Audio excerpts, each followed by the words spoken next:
Going into the second proposal, which is called Just Listen and Read. And this obviously is going to be a focus on a lot of input, giving the students a lot of input on the language, comprehensible input as we're calling it, and then a lot of reading. And people always say, reading is the way to improve your first language too. Educators are always saying, read, read, read, and even all ages.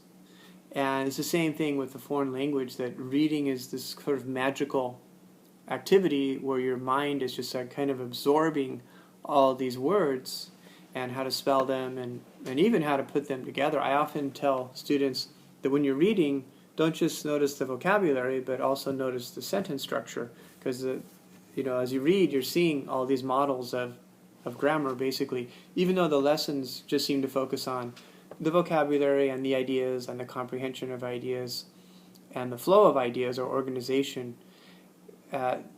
There's a lot of grammar in there too, which you can bring attention to. I think that's valuable. Sometimes I try to do that.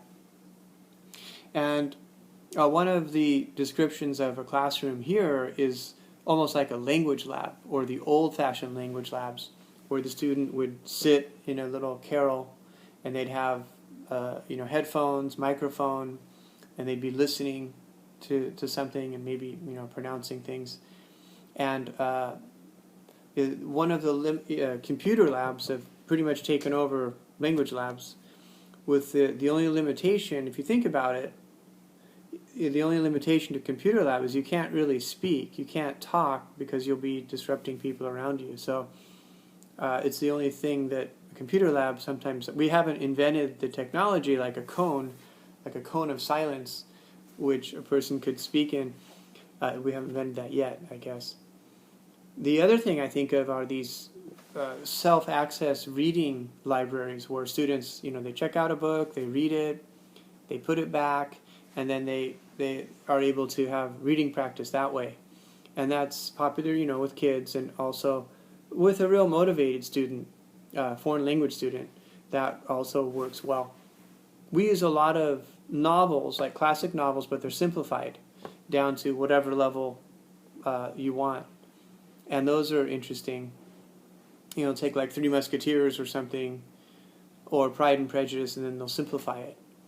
And sometimes there are biographies of like Muhammad Ali, or sometimes it'll be a science-based, environmental, and it doesn't have to be fiction. It could be nonfiction as well.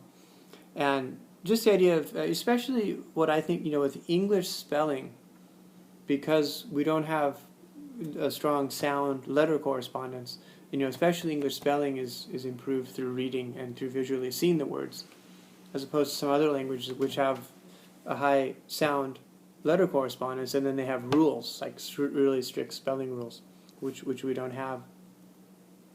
The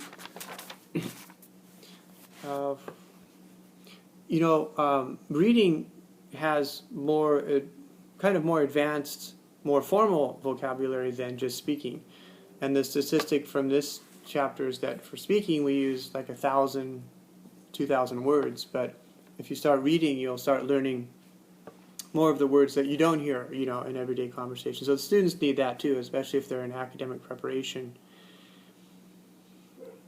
And some of the readings are tailored to, like, there'll be readings if that are all like in the past tense, or readings that try to use like the conditional, like if people helped the environment more, it would improve. So sometimes readings will be tailored to a certain structure, and I've seen that as well. And but comprehension here is still the key.